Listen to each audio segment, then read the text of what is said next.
Yeah, hey, hello. So they call me Granddaughter Crow. I am born to the Bilagana clan for the Taachini clan, a member of the Navajo Nation as well as Dutch heritage.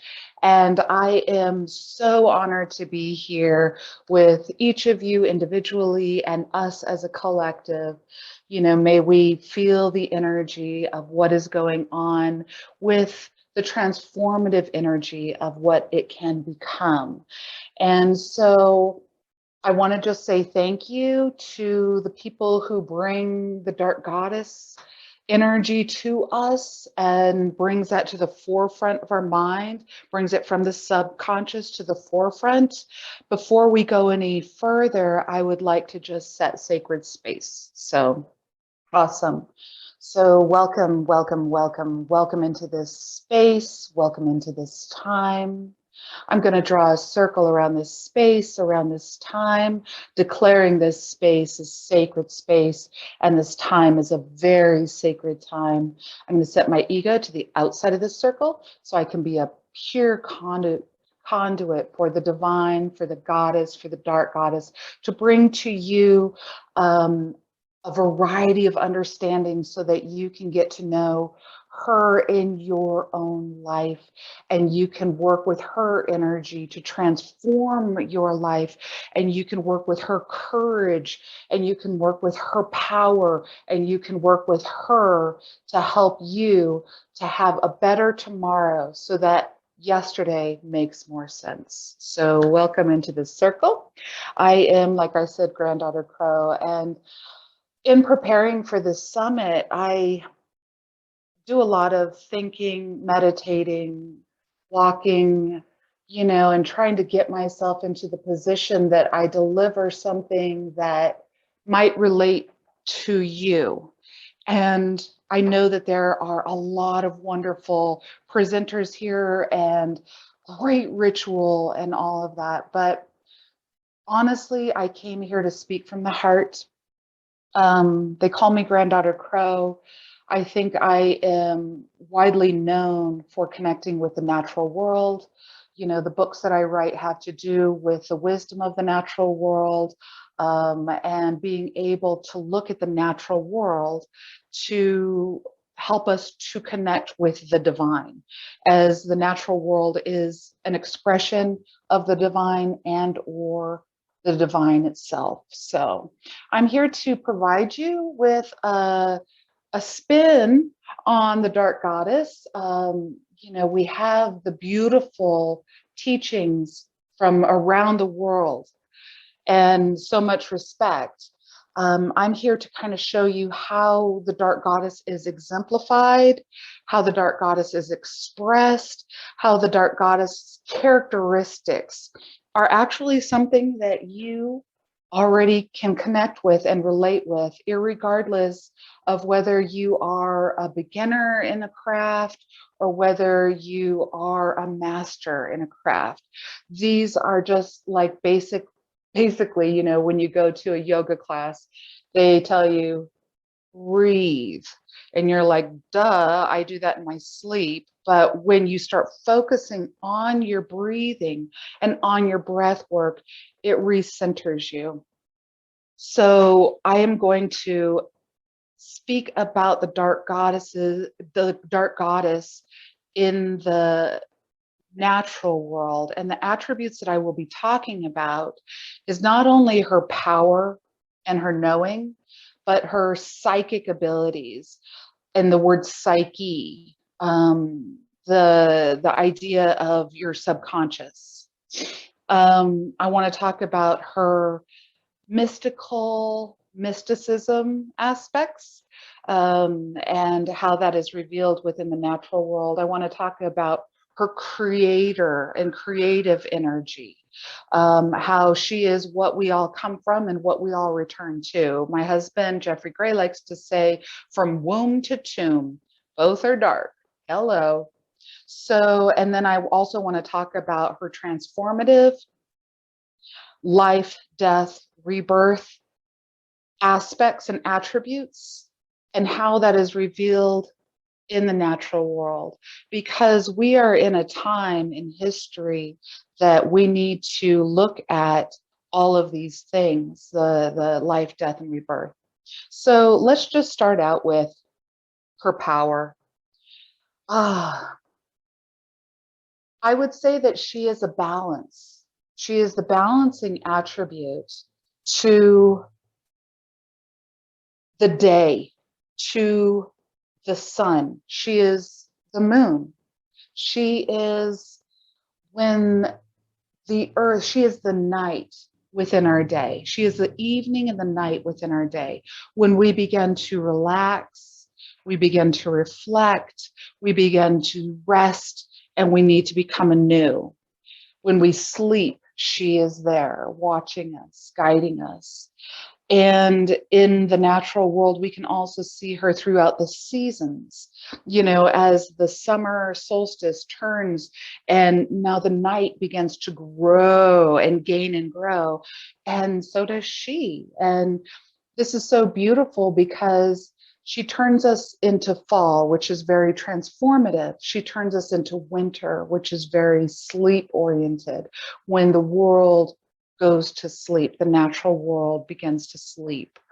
And all of that is just beautiful. But when I talk about the night and her psychic, the subconscious, and the psyche, okay? So in the natural world, the dark goddess doesn't just come up as the night. The dark goddess also comes up as the creatures within the night.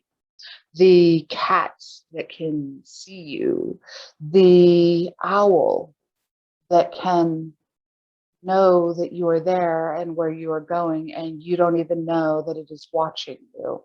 It is a powerful blessing to understand that an owl can see you and you don't even know that it's there because it's so quiet, but it is watching. The ability between that is that the owl sees within the darkness of the night. The night is also known as the unknown. As an individual walking through these times in our history, we are in the unknown. We are in an ambiguous state. And individually, we can have a different tolerance for being in ambiguity. We can go, okay, I don't know what's going on. It is the unknown. It is the darkness of the night. It is ambiguous, but I am not going to freak out. But collectively, the more people that you have, the shorter the tolerance is for being in an ambiguous state, for being in an unknown situation. And so what do we depend on when we go to unknown is fear. We try to protect ourselves from any unseen situation. So we go to fear, fight, flight, freeze. We start fighting and things like this. But if we would just calm ourselves collectively within this circle and recognize that the dark goddess is the owl, the dark goddess knows the night, the dark goddess understands the winter, the dark goddess brings, so in the springtime, the trees burgeon, right? They begin to flourish, they begin to bud. Then they grow within the summertime. And then we turn the clock to her, and she is cold. And the tree's leaves change in color, the transformational aspect of the dark goddess. It changes in color. And then you know what she does? She asks the tree to let go. Let go of that which you have grown comfortable with over the last season. Let go of the thoughts. Let go of the emotions that don't serve you. Let go of the perspectives that aren't working with your current situation and with your future expectations. Let go, just like the trees under her coldness change and release. She teaches us how to let go. Also, I want to talk with you about the psyche. Okay. So, in the English speaking understanding of the word psyche, we kind of consider this idea or concept as an individualized thing. Like, I have a personalized psyche, you have a personalized psyche. If I'm off or out of balance within my psyche, I go see a psychologist, a psychiatric care, a psychic, right? But collectively, what does that psyche look like? Well, in the Navajo way, we don't see the word psyche as an individualistic type of an idea or concept. We see it as an ocean that we all swim in. We see it as we are individual fish within a collective psyche. And so when you move, you are bringing waves to the web of weird, to the collective, whatever, but it's the psyche. And so what I'm suggesting is that individually, we may have a high tolerance for being in an ambiguous state, but bringing this forum together, we can collectively move the human psyche to a more restful, transformative. Death isn't scary, transformation isn't scary, mysticism isn't scary, creation isn't scary, subconscious isn't scary. We can do that collectively. And so in that, we look at, again, being able to rest, understanding that in the natural world, for me, the dark goddess is the ocean.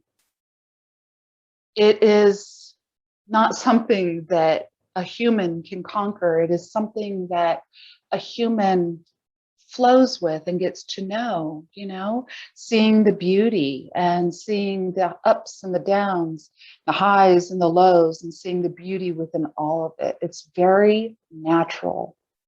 That brings me along to the mystic and mystical side of the dark goddess. So, as I introduce myself, I am granddaughter Crow. I have a crow and raven totem. And I'm Navajo. So what do I mean by that? I'm taboo within the Navajo Nation. Crows and ravens within the Navajo Nation are seen as, I don't know, the ones who go down and get the roadkill. And, if they're around, it's kind of like, there's death around. And that's exemplified within their black and beautiful effervescence of their feathers. They look kind of creepy and scary to some people, but that's what I identify with. That is my main totem.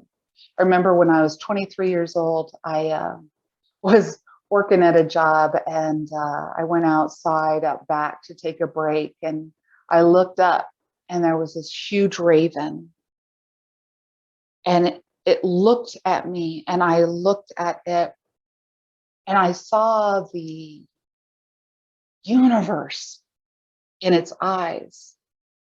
And for a second, I felt like I was looking at this human that was looking up at me.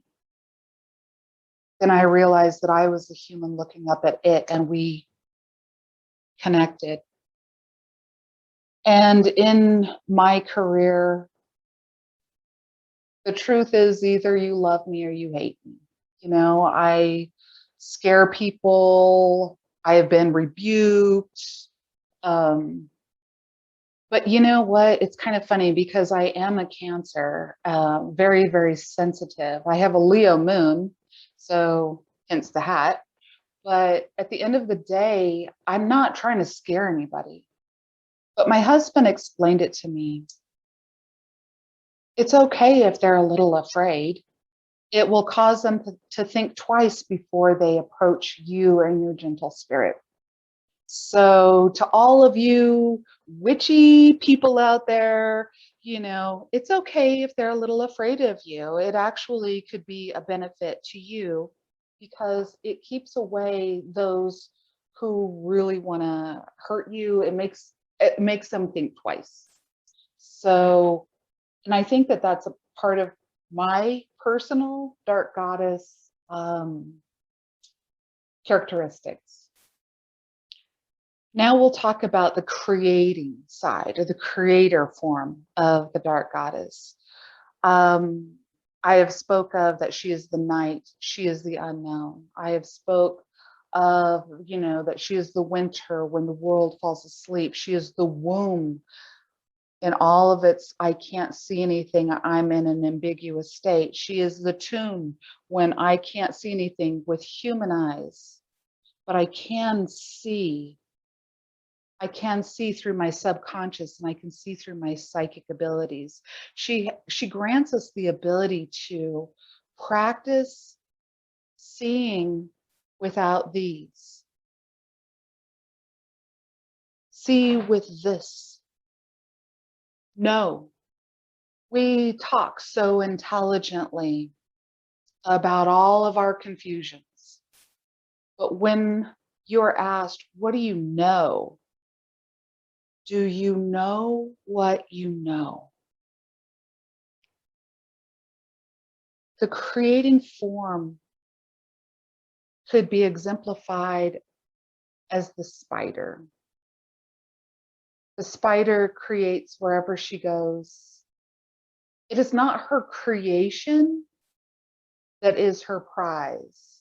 It is the ability to create that is her prize. A spider will create a beautiful web one morning, and the next morning it is destroyed. But she continues to create. So if you are a writer, if you are a poet, if you are a singer, if you are a painter, if you are a creator, I don't care if you are male, female, what you identify with, androgynous, that's not what we're talking about here. At least that's not what I'm talking about here. I'm talking about the ability to create. The ability to create is the magician or the musician who doesn't write songs to become famous, but who writes songs because their soul is expressed. May your soul be expressed in what you do. Tap into your creative side, and there, for me, is the dark goddess. Now let's talk about her transformational side. And I think transformational is a good word to say death. Let's be honest. So life, death, rebirth. How often does that happen within the natural world? But what happens after a death of something? A rebirth of something else. And I think this is very important to speak about, especially at this time in history when we are shifting our economy, we're shifting, not going to go into all of the things, but I just want to say that it's okay. Let go of past ideas that no longer serve you, like the tree lets go. Let go and know that there is something beyond death. So when I look at life, death, and rebirth, I have two different animals that speak to me. One is the snake. The snake is very transformative. It sheds its old identity as it sheds its old skin to become a new. Actually, I have three. transformative butterfly. In each of the 4 stages of its metamorphosis, it looks different. It has different objectives. It behaves different. So in the egg stage, it's kind of like the idea, the potential. In the caterpillar stage, looks very different. And its objective is to eat as much and consume as much and to digest as much. So it's very like doing research, right? And in the next stage, the chrysalis, that's when we go within, which is a very important step. Go within, like the bear hibernates. We need to go within. Go within. As within, so without. As above, so below. Go within. And then we come out as the butterfly, the transformed. Additionally, the bat comes to me when I talk about life, death, and rebirth. Hangs upside down, like we come into the world upside down. Here's the story that I read and give credit to medicine cards. I forgot it was Jamie and I forgot who else, but it's the medicine cards that you can purchase and it comes with a book and it has all of these beautiful animals on them. And in that it talks about the bat medicine is about life, death, and rebirth. And that in Mesoamerica, they would have these shamans, the initiates for shamanism. And the initiates would have to go through a rigorous initiation, right? Yeah, speak to me about initiation. I will tell you, been to hell and back several times, got the keys, hello. So not challenging, not wanting to go back there again, but I got this, right? I got this. So in their initiation, you would have a group of shamanic initiates, and all of their buttons would be pushed physically, emotionally, mentally, spiritually. People would spit at them, ostracize them, make them the bad guy, make them the villain. Do you identify with any of this? If so, congrats, high five, because that is an initiation to your wisdom, right? So then the last night of this initiation, they would dig their own grave and they would sit in it, put their blanket on top, and spend the whole night staring at their greatest fears. The dark goddess can help us to stare at our greatest fears and to realize that our greatest fears are okay. Face them. If you run from your fear, you're giving it power. Stare at what scares you the most until it becomes what you can handle. And the dark goddess can help you with that too. I don't know if you've ever seen the little shows where they have like this big shadow character on this alley wall, and then you realize it's a flashlight with a little doggy. That's what fear is. When we give fear power, it makes that flashlight big. But when we just go, I'm just going to breathe and I'm going to look at you as something that I don't necessarily understand. In fact, I'm going to have a conversation with you to figure out why I'm afraid of you.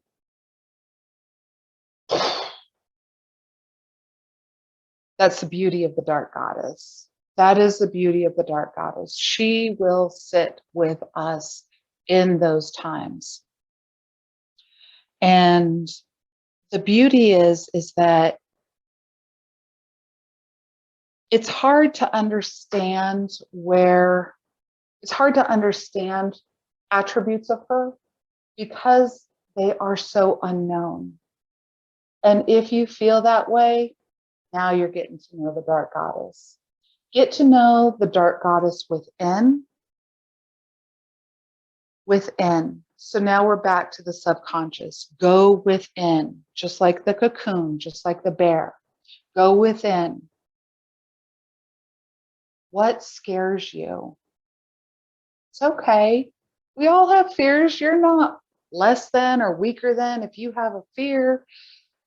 You are great if you face it, if you look at fear in the eyes, if you look at fear in the eyes and let it become what it truly is. It is maybe an internal narrative of a past pain that wants to release itself. You know, energy flows. Fear constricts. Facing fear shakes and makes us tremble. And then the energy is released once again. Like I said, hail to the dark goddess. Whatever you are going through, she is powerful.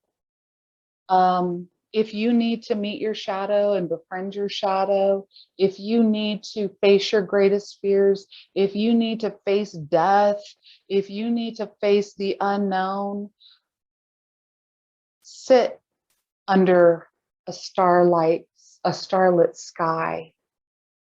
Look into the eyes of an owl. Watch the transformation of the butterfly. Look at those things. Watch during the season how the trees release their fears, their old ideas. It's not fear, but it's leaves, you know, but they're old, and those leaves exemplify our past emotions, past fears. Go within and ground yourself, because when you go out, you can be a beacon. You can be that which can take it. You know what I'm saying? The first book that I wrote was called, or is called, The Journey of the Soul, The Path of a Medicine Person. And you can get it up on Amazon and Kindle, but at the end of the day, or at Goddess Isis Books and Gifts, but or any of your local bookstores that can order it. But at the end of the day, what that book is about is you become a medicine person, not because your life has been oh so happy. In my eyes, you become a medicine person because you have been through the dark night of the soul. You've been to hell and back, and you have mined the diamonds under that deep, intense pressure. And you carry that wisdom, that medicine with you in your auric field.